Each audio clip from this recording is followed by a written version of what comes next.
Some crimes shake us to our core. Some make us question the very existence of humanity. And some are so disturbing, so gut-wrenching, that they stay with us forever, haunting our thoughts long after the lights go out.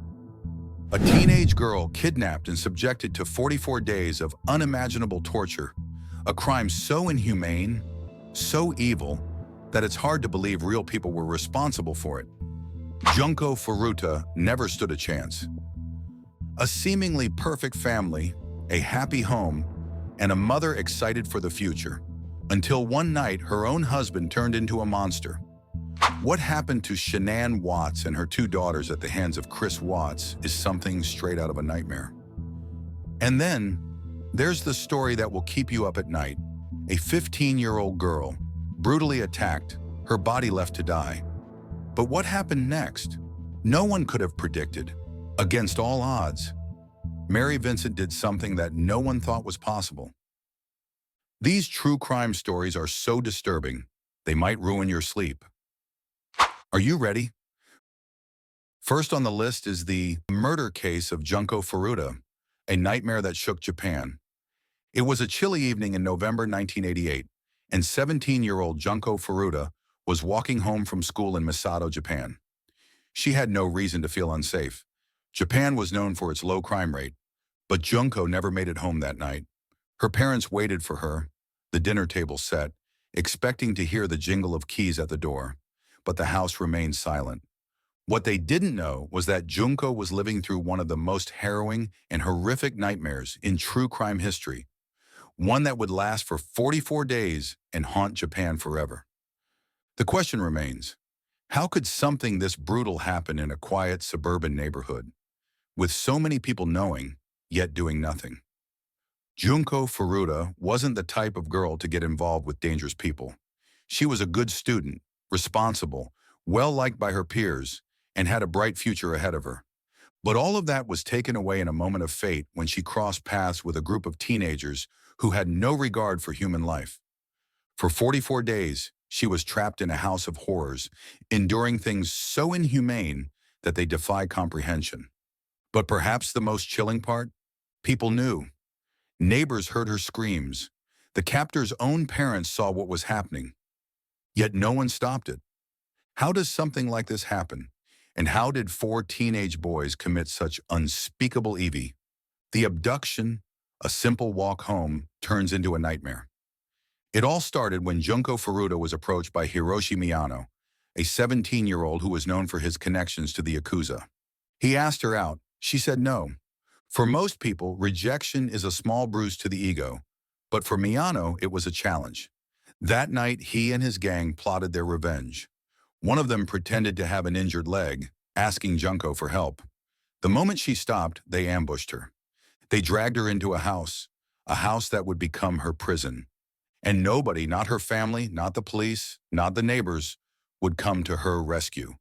Junko was locked in a room, beaten, humiliated, and subjected to tortures beyond human comprehension. She was beaten every day, her face unrecognizable from bruising. She was starved, forced to eat cockroaches and drink her own urine. She was assaulted by over 100 people, some of whom were invited by the captors for entertainment. They broke her bones, burned her skin, and left her in agony without medical attention. They mocked her pleas for help, laughing at her suffering. Neighbors heard her screams. They knew something was wrong. Miyano's parents saw her in their home, yet nobody did anything. Every day was a new nightmare for Junko Furuta, until her body could take no more. By day 44, Junko was no longer the girl she used to be. Her captors noticed she wasn't reacting to their torture anymore. She was slipping away. As their final act of cruelty, they poured lighter fluid over her body and set her on fire. That was the last pain she ever felt. Realizing she had died, they panicked. They stuffed her into a drum, poured concrete over her, and dumped her like trash. They thought they had gotten away with it. They were wrong. Days later, Miyano got careless. He had just assaulted another girl and was being questioned by the police. Thinking he was being interrogated about Junko, he accidentally confessed. That slip-up led the police to the House of Horrors, where they found the drum containing her body. Japan was horrified. The nation demanded justice. But what came next was almost as shocking as the crime itself. When the four teenagers stood trial, people expected life sentences, if not worse. Instead, Miyano, the leader, was given only 20 years. Two of the accomplices walked free within a few years. One of them served only 7 years before being released. 7 years for the torture and murder of a girl over 44 days. Her parents were devastated. The world was outraged. And the worst part? Some of these men reoffended after their release. Junko Furuta's case is one of the most haunting and infuriating true crime stories in modern history. It wasn't just a murder. It was a complete failure of society. Her screams were ignored. The police failed to find her in time. The courts failed to deliver justice. And in the end, a bright young girl with dreams and a future was taken by people who never deserved to walk free. But her story isn't forgotten. Every year, people in Japan and around the world remember Junko Furuta, not just as a victim, but as a symbol of a justice system that must do better. The question remains, how many more lives will be lost before change happens? What are your thoughts on this case? How should justice have been served? Let's discuss in the comments. Meanwhile, if you haven't subscribed to this channel, please hit the subscribe button and turn on the notification bell for more true crime stories. Next up is the murder case of Shanann Watts and her daughters. A perfect family, or so it seemed. The morning of August 13th, 2018, started like any other in the quiet town of Frederick, Colorado. Shanann Watts, a pregnant mother of two, had just returned home from a business trip. She walked into her house at 1:48 a.m., exhausted but excited to see her family. She had no idea. It would be the last time she ever walked through that door.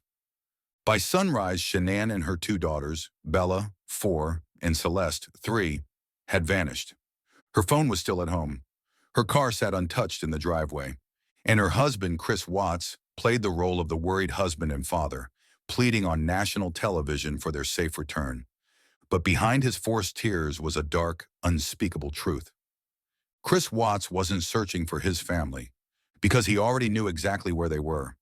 How does a husband, a father, someone meant to protect his family, become the very person who takes them away? What pushes a man to murder his pregnant wife and smother his own children? Two little girls who looked up to him as their hero.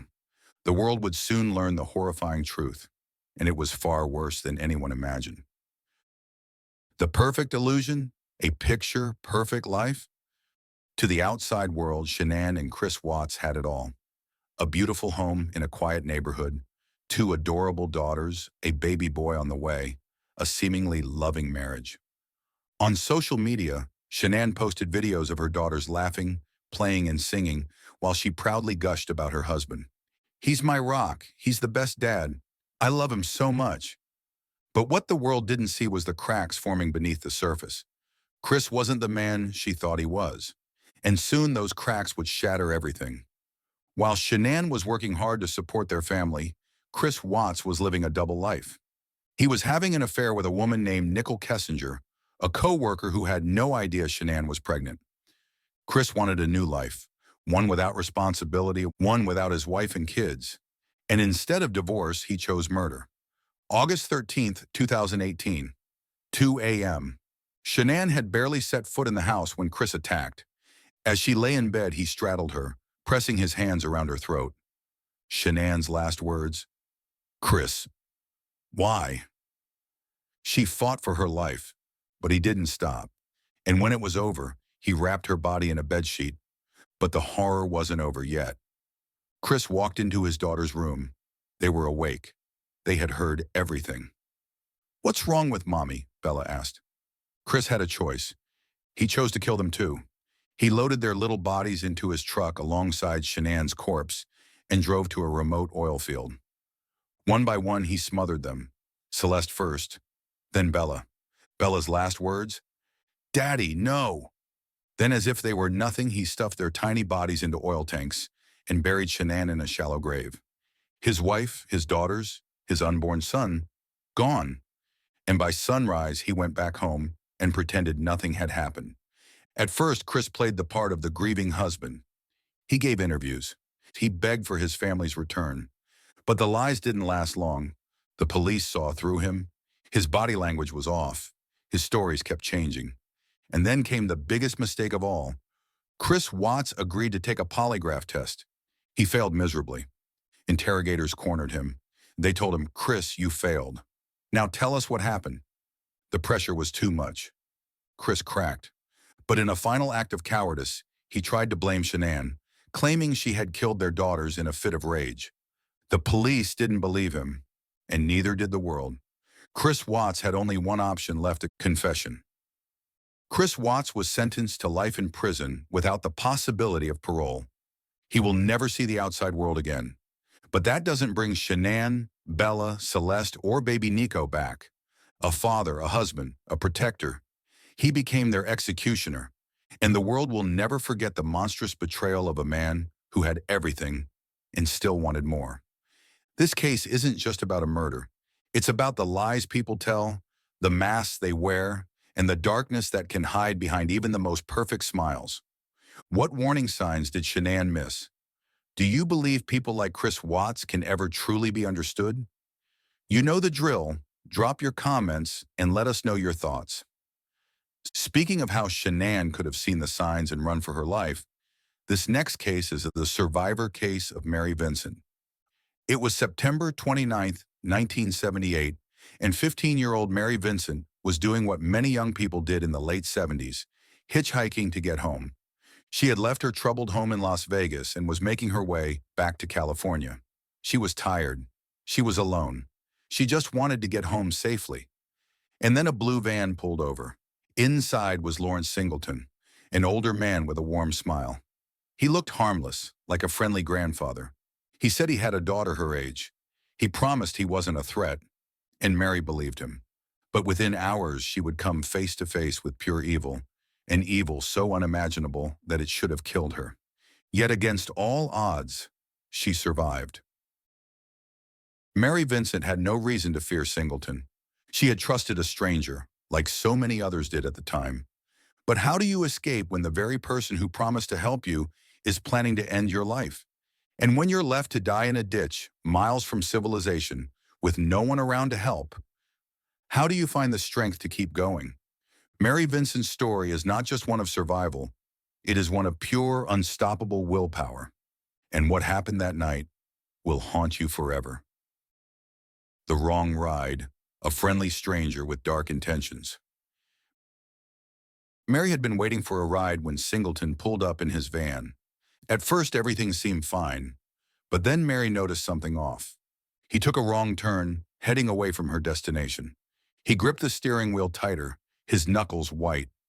Mary's instincts screamed danger. She grabbed a sharp stick in case she needed to defend herself. Then Singleton stopped the van.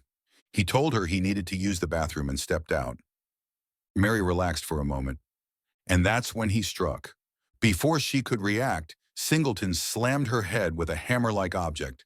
The world spun. Everything went dark. She woke up to the worst pain of her life. She was tied up. She had been brutally assaulted, and Singleton wasn't finished. Mary begged for her life. She told him, "Set me free and I won't tell anyone." And Singleton looked at her with pure coldness. "You want to be free?" he said. Then he grabbed a hatchet, and with one swing he chopped off her left arm. Mary's world exploded into agony. Blood sprayed everywhere. She screamed, kicking, begging, pleading for mercy. But Singleton didn't stop. He grabbed her right arm and severed that too. Then as she lay there, still conscious, her body twitching from shock, he grabbed her and threw her off a 30-foot cliff. Mary should have died that night. She was naked, covered in blood, missing both arms, and lying at the bottom of a ravine. But deep inside her, something stronger than fear took over. She wasn't going to let him win. She pressed the bleeding stumps of her arms into the dirt, trying to slow the blood loss. She stood up, and she walked. For 3 miles, with no arms, with her lifeblood pouring out. The pain was unbearable, but Mary refused to die. Finally, she saw headlights. A couple was driving down the road. She stumbled toward them, screaming for help. They took one look at her, this half-dead, bleeding teenage girl, and rushed her to the hospital. Mary Vincent had survived the impossible. The most dramatic moment, facing her attacker in court.